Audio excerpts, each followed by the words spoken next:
이 시간 우리 마음만 아니라 정말로 물질을 주님께 드렸습니다.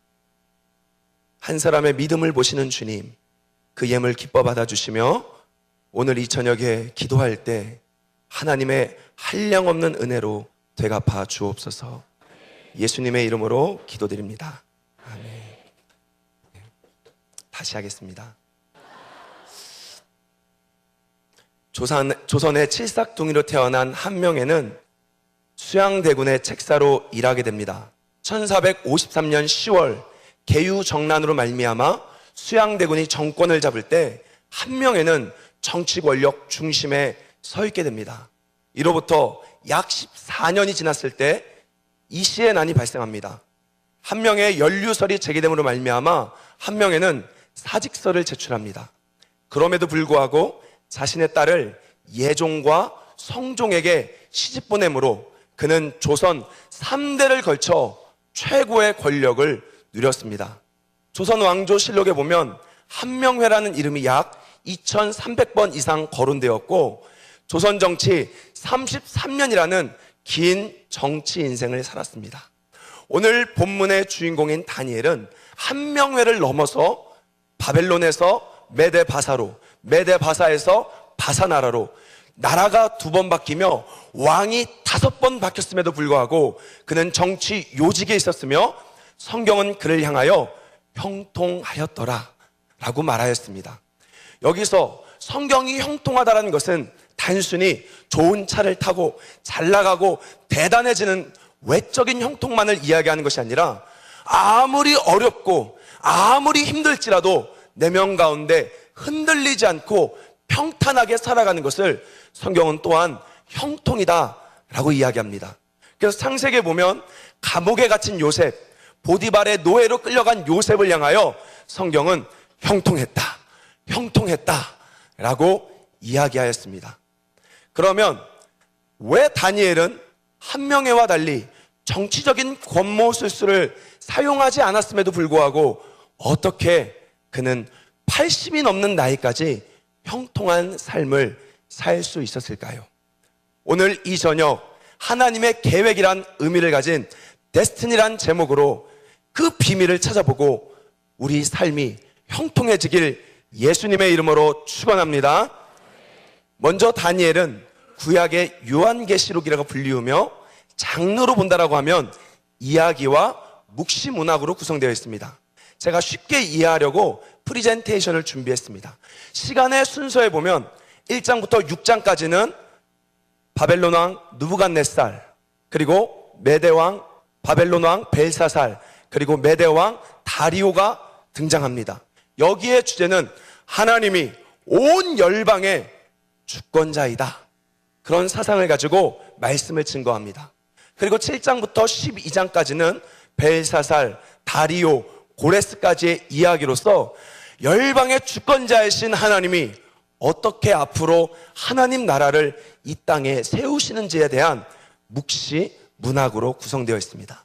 오늘 함께 읽은 말씀 6장은 시간상 9장과 중첩되기 때문에 우리 함께 6장과 9장을 살펴보도록 하겠습니다.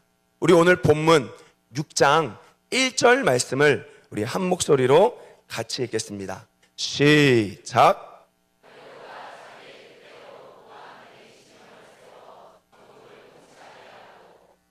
바벨론이란 나라는 약 60년간 번성하였으나 잦은 내분으로 인하여 BC 539년 메데바사 연합군에 의하여 멸망하였습니다.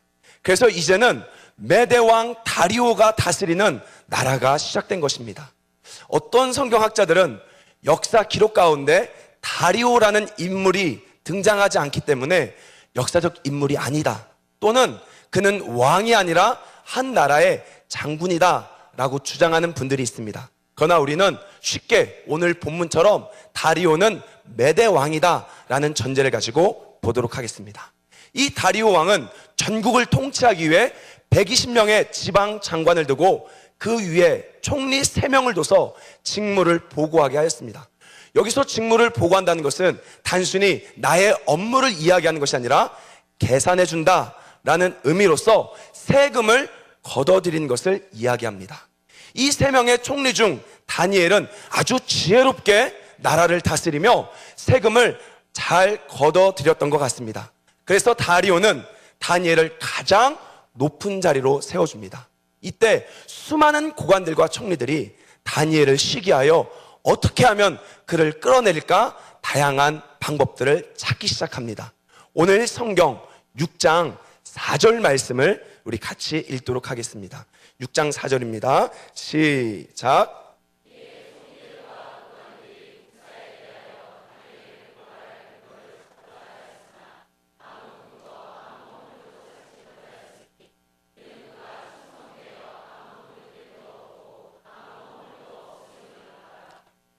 여기서 주목해야 될 것은 다니엘이 충성되어 아무 허물과 근거가 없다라는 것입니다.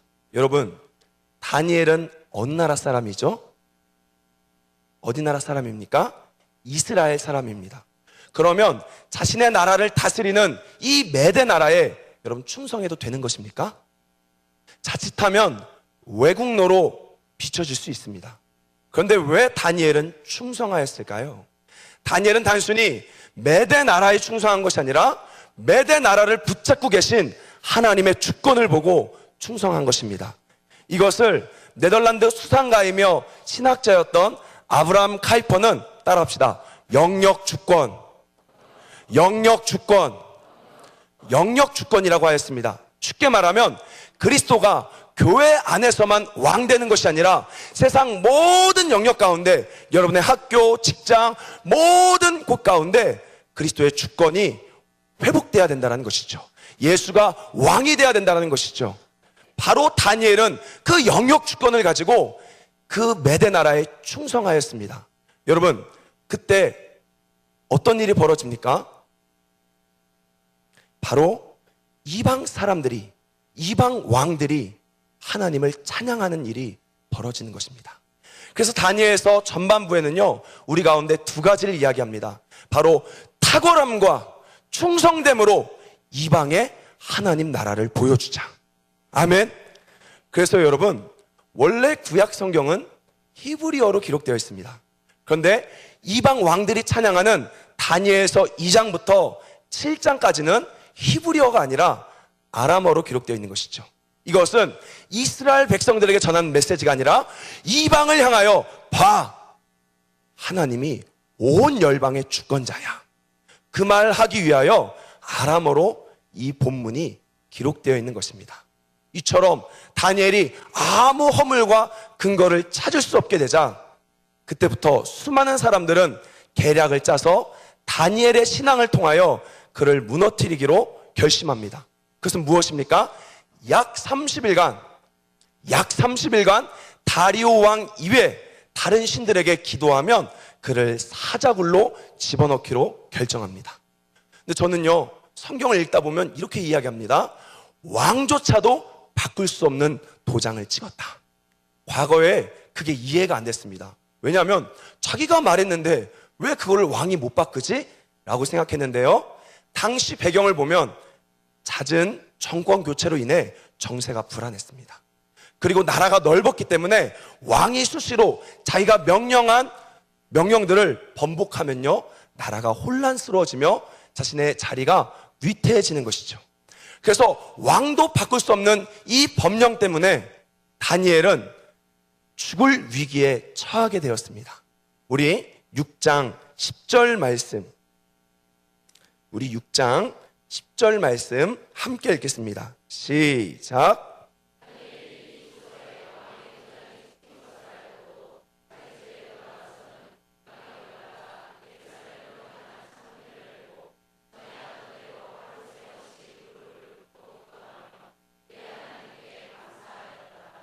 여러분, 오늘 이 60절의 본문의 뉘앙스를 보면 다니엘의 기분이 어떻습니까?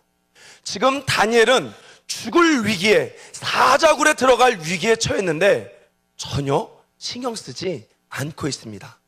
어찌 보면 무언가에 정신 팔려 개의치 않고 있다는 것이죠. 도대체 왜 다니엘은 그랬을까요? 조금 뒤에 제가 설명하겠습니다. 성경 말씀 보니까 다니엘이 무릎을 꿇었다라고 이야기합니다. 이것은 단순히 행동적으로 무릎을 꿇은 것이 아닙니다. 바로 하나님을 경배한 것입니다. 그러면 지금 죽을 위기 앞에서도 다니엘은 경배하고 다니엘은 기도하고 다니엘은 하나님께 감사했다라는 것입니다. 어찌 보면 다니엘이 지금 기뻐하고 있는 거예요. 도대체 무엇 때문에 다니엘이 이렇게 했을까요? 여러분, 결국 다니엘 어떻게 됐습니까? 사자굴에 들어가게 되었습니다. 그런데 성경 23절의 말씀 보니까요, 이렇게 이야기합니다. 그가 하나님을 믿었으므로 조금도 다치지 않았더라. 그가 하나님을 믿었으므로 다치지 않았더라. 여러분, 하나님 믿으면 정말 안 다치십니까?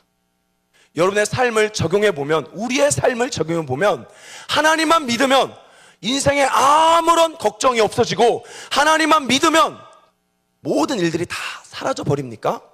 아니죠. 예수 열심히 믿어도 때로는 넘어지고 다치고 어려움이 오죠. 근데 왜 성경은 다니엘이 하나님을 믿음으로 말미암아 다치지 않았다라고 기록했을까요?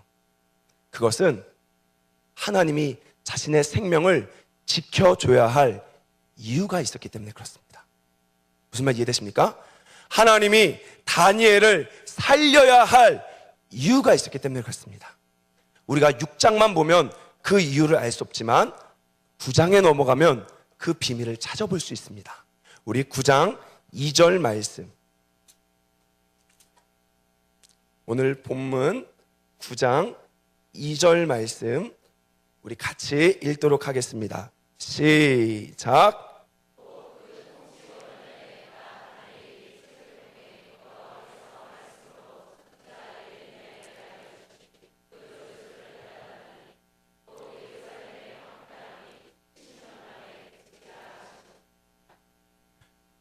대단했던 바벨론 나라가 한순간에 무너지고 새로운 정권이 교체되는 시대를 봤을 때 다니엘은 시대를 읽었습니다.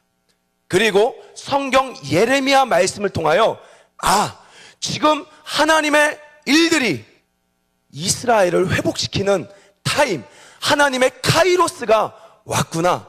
하나님의 계획, 하나님의 데스티니를 다니엘은 깨달은 것이죠. 그래서 다니엘은 그때부터 이제 모든 인생, 남은 모든 인생을 던져두고 그 하나님의 계획, 이스라엘 회복을 위하여 기도하기 시작합니다. 그래서 여러분, 열왕기상 8장에 나타난 솔로몬의 기도처럼 창문을 열고 그 예루살렘을 바라보며 하나님 속히 이루어 주옵소서, 속히 이루어 주옵소서 해서 다니엘은 데스티니 안으로 들어간 것입니다. 여러분, 큰 비전을 붙잡으면요, 잔 걱정이 사라지는 거예요. 쓸데없는 일에 마음 두지 않습니다. 여러분, 등산 갈 때 에베레스트 산에 올라가는 사람들 보면요, 등산복 패션에 무슨 색깔 옷 입을까 신경 쓰지 않습니다. 효율성과 기능성을 따지죠. 그런데 저 도봉산이나 관악산 올라가는 사람들이야 패션에 신경 쓴다라는 것이죠. 마찬가지로 인생에 있어서 하나님이 무엇을 하길 원하는지 그 데스티니를 붙잡은 사람들은 그깟 죽음 앞에, 그깟 질병 앞에, 그깟 어려움 앞에 흔들리지 않는다라는 것이죠. 그런데 여러분, 놀라운 사실은요, 하나님께서는 계획하셔서 그분이 말씀을 이루시지만 에스겔서 36장 37절에는 우리가 기도해야 된다라고 이야기합니다. 우리 한 번 더 말씀 한 번만 더 읽겠습니다. 시작.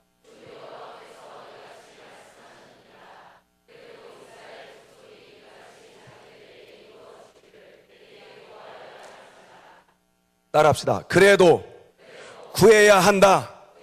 다시 한번, 그래도 구해야 한다. 아멘. 그래서 우리가 기도해야 된다는 것이죠. 여러분, 살아갈 이유가 있습니까? 여러분은 하나님의 데스티니를 발견했습니까? 이 하나님의 계획, 데스티니 안에는 엄청난 기름 부으심과 축복이 있습니다. 창세기에 보면 아브라함이 기근이 들자 애굽 땅으로 내려갑니다. 이때 자신의 아내를 뭐라고 말했죠? 누이라고 거짓말을 했죠. 그럼 여러분, 제가 질문하겠습니다. 아브라함이 잘못했습니까? 애굽 왕이 잘못했습니까? 객관적으로 봤을 때 애굽도 잘못했지만 아브라함이 더 잘못했죠. 근데 여러분, 공평한 하나님이 누구 편을 들어줍니까? 아브라함 편을 들어줍니다. 그리고 오히려 애굽의 재물들을 아브라함 가족들에게 준다라는 것이죠. 왜 그랬을까요? 왜 공평한 하나님이 아브라함을 지켜주고 아브라함을 축복했을까요?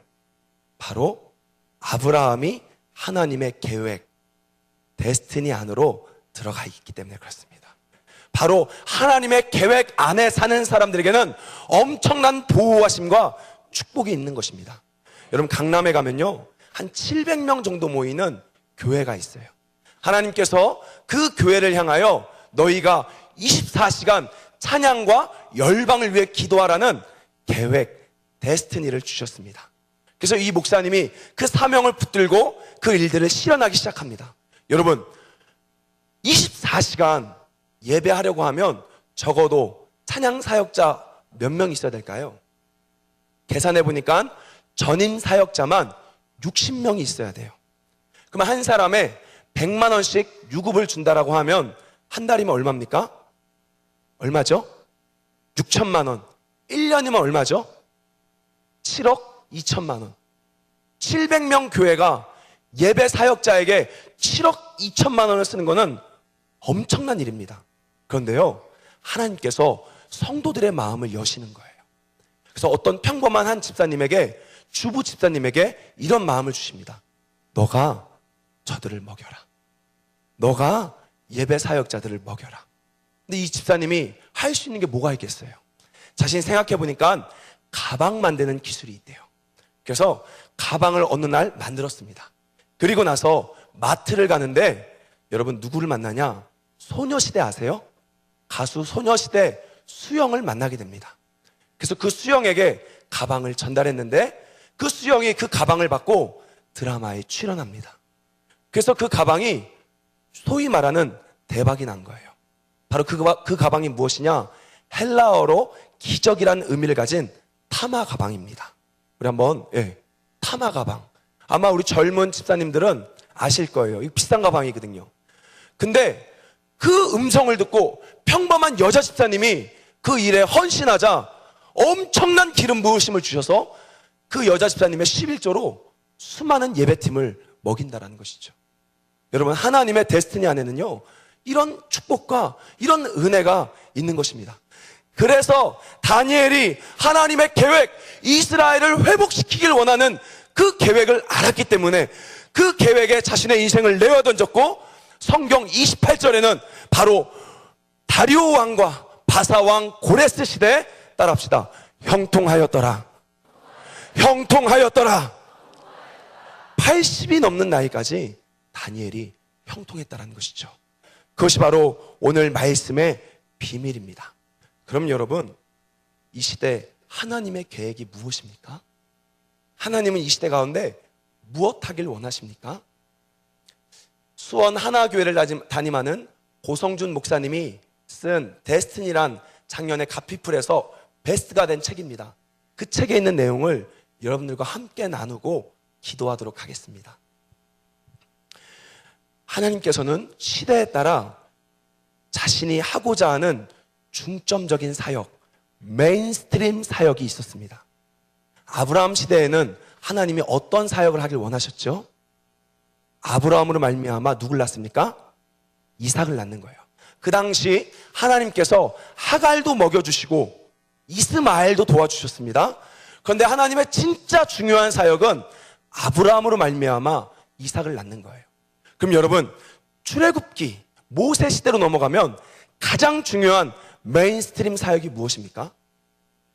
따라합시다. 출애굽과 성막 건설. 그 당시에는요, 만나와 메추라기도 있었어요. 여호와 라파 하나님의 치유도 있었습니다. 근데 그런 것은 메인스트림 사역이 아니라 바로 성막 건설과 출애굽이 가장 중요한 하나님의 사역이었다는 것이죠. 그럼 여러분, 엘리야 시대로 넘어가 봅시다. 엘리야 시대 가장 중요한 하나님의 계획, 데스티니는 무엇이었죠? 따라합시다. 바알 척결. 바알 척결. 하나님께서 가장 원했던 것은 바알 척결이었어요. 그 당시 사르밧 과부도 먹이셨고 또 다양한 기적도 주님께서 보여주셨습니다. 그러나 하나님이 원하는 것은 바로 갈멜 산에서 바알을 척결하는 것, 이스라엘을 돌아오게 하는 것이 하나님의 메인스트림 사역이었어요. 여러분, 과거에 홍해가 갈라졌다라고 엘리야 시대에 홍해로 가면요, 하나님의 역사를 볼 수 있을까요? 없을까요? 볼 수 없습니다. 어디로 가야 되죠? 갈멜산으로 가야 되는 거예요. 그러면 오늘 이제 2018년을 살아가는 오늘 하나님이 가장 중요하게 여기는 메인스트림 사역이 무엇입니까? 여러분, 뭐죠? 하나님의 가장 중요한 사역이 뭐죠? 따라합시다. 영혼 구원. 그래서 성경은 Great Commission, 지상 대명령이다. 여러분, 교회는요, 구제도 해야 합니다. 친교도 가져야 합니다. 교육도 해야 합니다. 주일학교도 해야 합니다. 그런데 이것도 중요하지만 하나님이 우리 가운데 가장 중요하게 여기는 것은 영혼 구원이라는 것이에요. 하나님의 강력한 역사를 보기 위해서는요, 여러분, 그 전도의 현장으로 뛰어 들어가야 하는 것입니다. 하나님의 놀라운 축복과 은혜를 경험하기 위해서는 그 하나님의 메인스트림 사역 안으로 들어가야 된다는 거예요. 그런데 놀라운 것은 하나님께서 모든 사람을 구원하길 원하시지만 시대에 따라 특별히 구원하고자 하는 백성들을요, 역사의 무대로 올리셨습니다. 여러분, 이것은요, 교회사 가운데 실제 있었던 일이에요. 로마가 세계를 정복하고 나서 기독교가 로마 안에서 탄생합니다. 그리고 나서 313년이 되었을 때 콘스탄틴 대제로 말미암아 밀라노 칙령을 선포함으로 로마가 기독교 국가가 되어버려요. 하나님께서 그 시대에 많은 사람을 구원하기 원했지만 특별히 구원하고자 하는 백성들은 그 당시 로마 사람들이었습니다. 그리고 5세기로 넘어가면 지금의 유럽 사람들, 야만족들이 쳐들어옵니다. 고트족, 게르만족, 앵글로색슨족이 로마에 들어와 버려요. 근데 놀라운 사실은 100년이 딱 지났을 때 그들이 다 예수를 믿어버리는 것이죠. 5세기에 하나님이 모든 백성을 구원하길 원하지만 특별히 구원하길 원하는 백성들은 유럽 사람들이었습니다. 그게 하나님의 카이로스예요. 그럼 여러분, 9세기로 넘어가면 어떤 일이 벌어집니까? 스칸디나비아 반도에 있는 바로 바이킹족들이 신성 로마 제국으로 쳐들어옵니다. 놀라운 사실은 100년도 되지 않아 그들이 북유럽, 지금의 북유럽 사람들이 예수를 믿게 된다는 것이죠. 하나님께서는 각 시대마다 모든 자를 구원하길 원하지만 특별히 주님이 구원하기로 작정한 그 민족들을 역사의 무대 가운데 올리셔서 기독교 세계와 충돌시킴으로 하나님께서는 복음을 증거하게 하십니다. 그럼 여러분, 잘 들으셔야 됩니다. 오늘날 하나님께서 역사의 무대 가운데 누구를 올리고 있습니까? 하나님께서 모든 우리를 구원하길 원하십니다. 그러나 특별히 역사 무대 가운데 누구를 올리셔서 구원하길 원하십니까? 뉴스를 보면 누가 나오죠? 15억 1400년의 역사를 가진 이슬람이에요. 우리는요, 30년 전만 해도요, 이슬람을 알지도 못했습니다.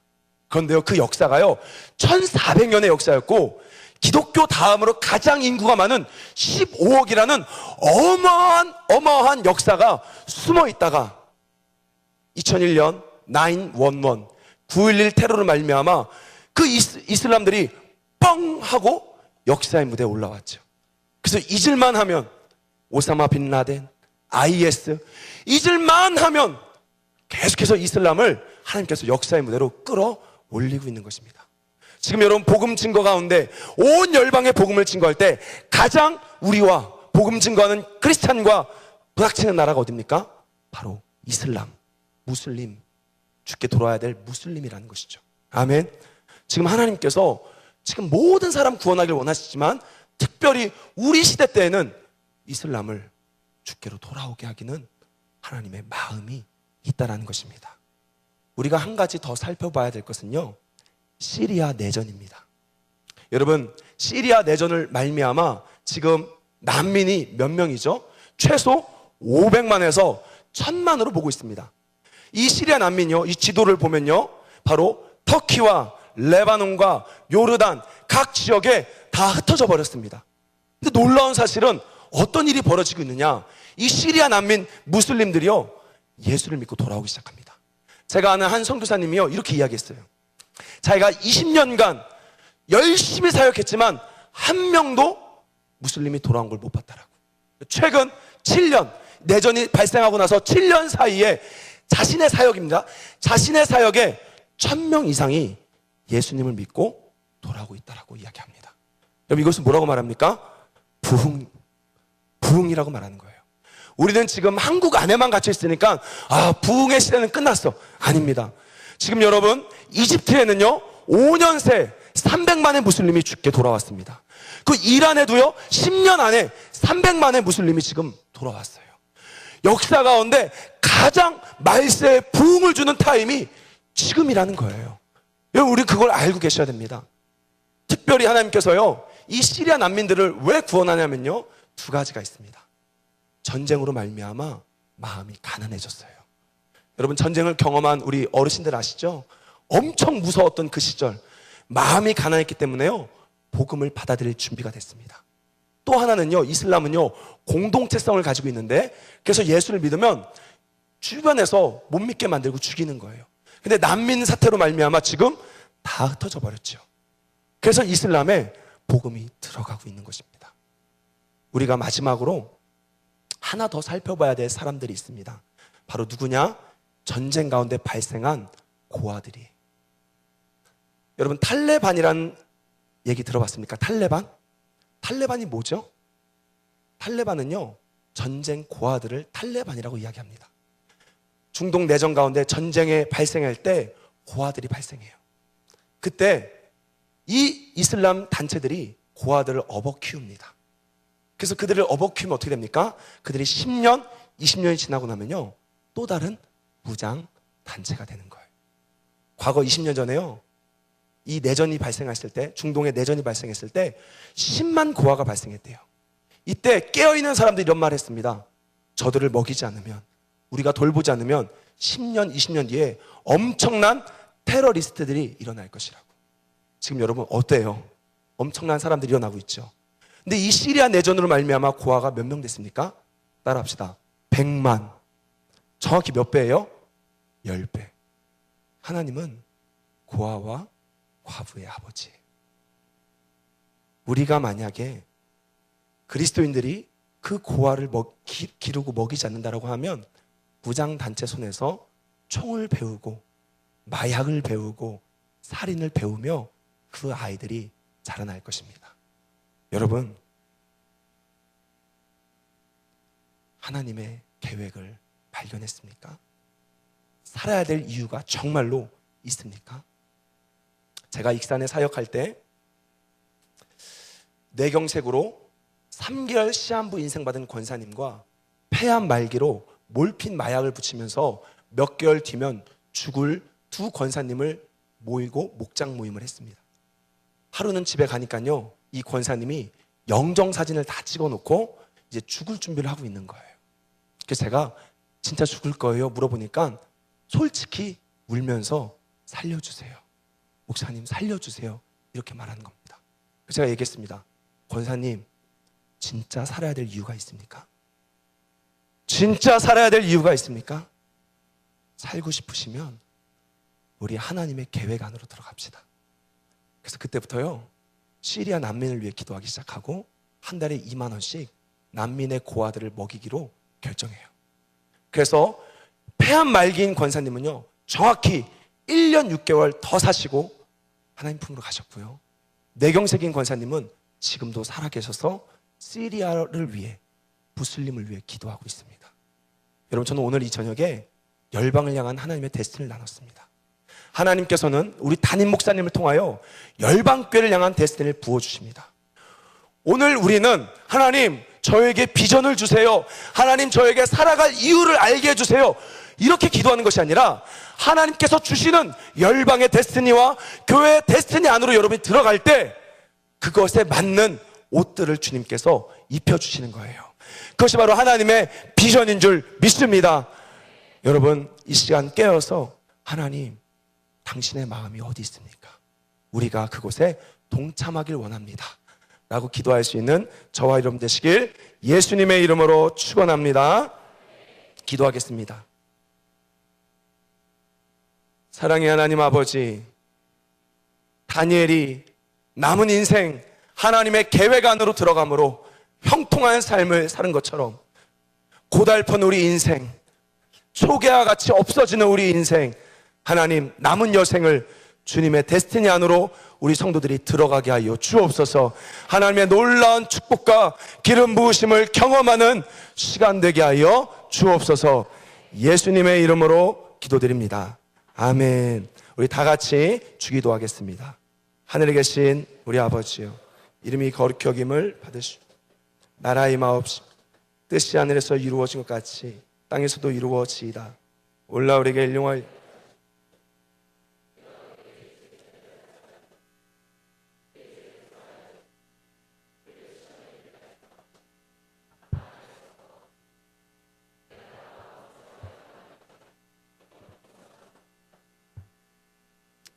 우리 한번 이 시간 사망의 그늘에 앉아 우리 찬양을 들어보며 아버지 정말 거기에 계십니까? 마음이? 주님, 당신의 마음이 어디 계십니까? 주님의 마음을 알길 원합니다. 우리 그런 마음으로 우리 찬양 들어보도록 하겠습니다.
나는 이제 일어나 저들의 멍에를 꺾고 눈물 씻기기 원하는데 누가 내게 부르짖어 저들을 구원케 할까? 누가 나를 위해 가서 나의 사랑을 전할까? 나는 이제 보기 원하네. 나의 자녀들 자라나는 그날 기쁜 찬송 소리 하늘에 웃음소리 온 땅 가득한 그날 우리 다 같이 함께 찬양합시다. 사망의 그늘에 앉아 죽어가는 나의 백성들 절망과 굶주림에 갇힌 저들은 내 마음에 오랜 슬픔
정말로 살아야 될 이유가 있습니까?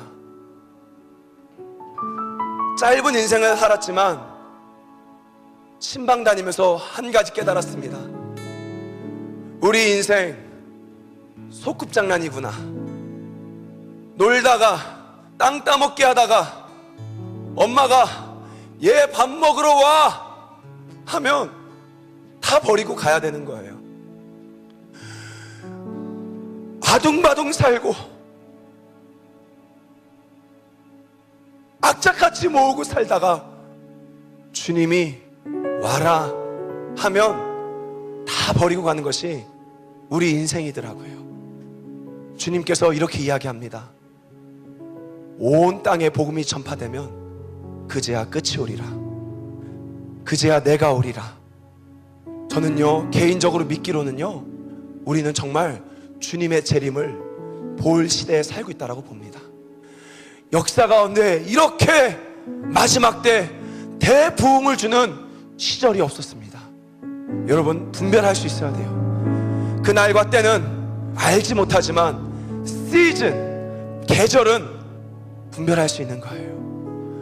여러분, 하나님의 데스티니를 붙잡으면요, 그깟 자동차, 그깟 집, 그깟 질병, 그런 것들이 아무런 가치가 없는 것입니다. 이 시간 하나님, 이제 더 이상 나의 꿈을 구하며 비전을 달라고 기도하는 것이 아니라 내 인생이 열방의 데스티니에, 교회의 데스티니 안으로 들어가길 원합니다. 그것을 이루기 위해 가장 맞는 옷을 나에게 주시옵소서. 주님, 아버지의 마음을 나에게 부어주옵소서. 우리 이 시간 같이 주님 앞에 기도하며 나아가도록 하겠습니다. 함께 기도하겠습니다. 기도하겠습니다. 오, 사랑의 하나님 아버지, 사랑의 하나님 아버지, 간절히 기도하며 나아갑니다. 오, 사랑의 하나님 아버지, 하나님 깨어있게 하소서. 하나님, 우리 성도들 깨어있게 하소서. 하나님, 만몬의 우상들 빼내주시고 음녀 바벨론으로부터 나오게 하여 주시고, 하나님, 지금 아버지의 마음이 템포리 윈도우, 아버지 그곳에 계심을 알게 하소서. 이 복음의 문이 열리면 그제야 끝이 오리라. 주님, 우리 인생이 어찌 보면 성급장난 같습니다. 아둥바둥 살다가 미워하고 사랑하고 살다가 엄마가 밥 먹으러 오라고 하면 주저하지 않고 다 버리고 가야 되는 것이 우리의 연약한 인생입니다. 예수님, 우리 성도들 가운데 깨워주셔서 주님이 오실 길을 예비하는 정말 열방으로 향해 나아가는 우리 교인들 되게 하여 주소서.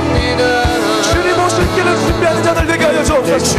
하나님, 하나님, 너무 질병에 우리 인생이 되어 있었습니다. 하나님, 돈에 우리 인생이 되어 있었습니다. 하나님, 사람 때문에, 자식 때문에 우리가 울고 울으며 살아왔습니다.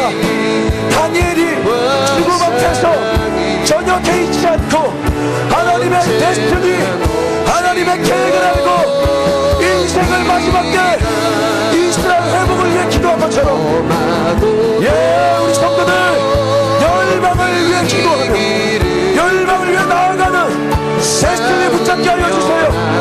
하나님, 그 계획 앞에 그깟 자녀, 그깟 재정, 그깟 죽음, 그깟 앞덩어리 견딜 수 없습니다.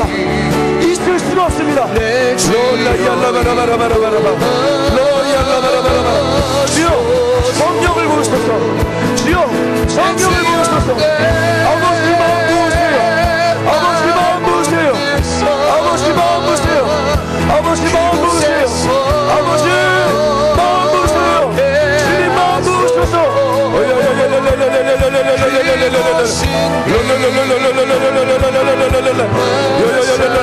아버지, 죽어가는 그 고아들을 보게 하시고, 하나님, 무슬림을 향해 울고 계시는 아버지의 마음이 우리 심장을 관통하길 원합니다. 아버지 마음 부어주세요. 아버지 마음 부어주세요. 아버지 마음 부어주세요. 아버지 마음 부어주세요. 아버지 마음 부어주세요.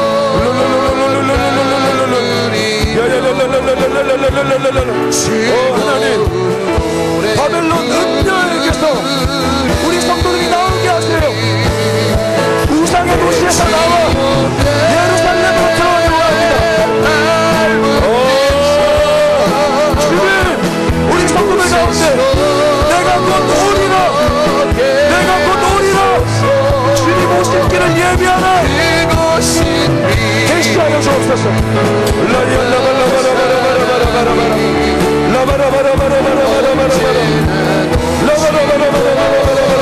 아버지, 일평생 나의 가정, 나의 자녀, 나의 건강, 그것만 잡고 살아왔던 성도들 되게 하여 주시고, 아버지 열방을 보호하는 자로 세워주소서.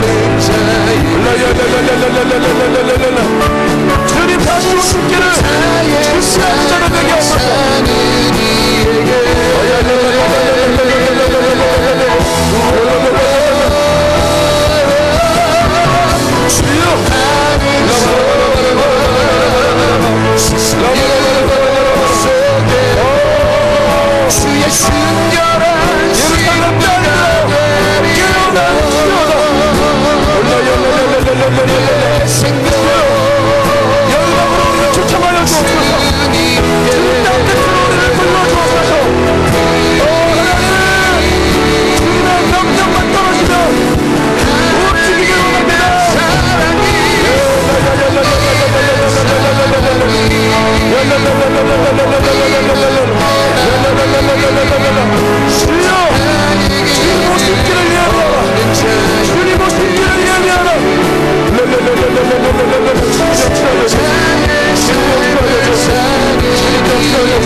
받으면 뭐합니까? 성령 받으면 방언하는 거고 예언하는 것입니까? 성령은 선교의 영이에요. 성령 받으면 열방으로 나아가는 것입니다. 제 남은 인생이 얼마 있지 저는 알지 못하지만 명령 떨어지면 중동에서 더 인생을 보낼 겁니다. 여러분, 우리의 본향은 대한민국 아니에요. 우리의 고향은 의정부가 아닙니다. 우리의 진짜 고향은 하나님 나라예요. 이 시간 저는요, 오늘 이 설교 목숨 걸고 준비한 겁니다. 내 남은 인생을 선교적 삶을 살길 원하시는 분들, 그리고 또한 나의 재정을, 모든 버는 것들을 선교에 마음 두고 인생 살아가기로 다짐하는 분들, 자리에서 일어나십시오.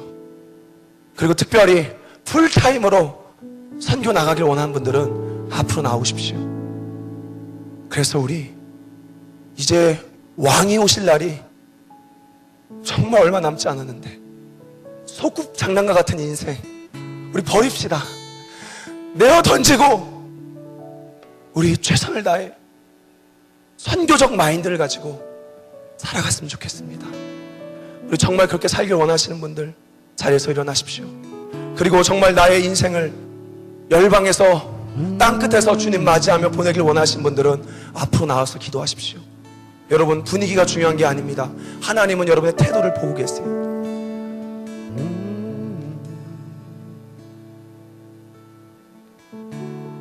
우리 이 시간 이제 기도합시다. 주여, 잘 준비시켰다가 왕의 명령을 내려주시면 뒤도 돌아보지 않고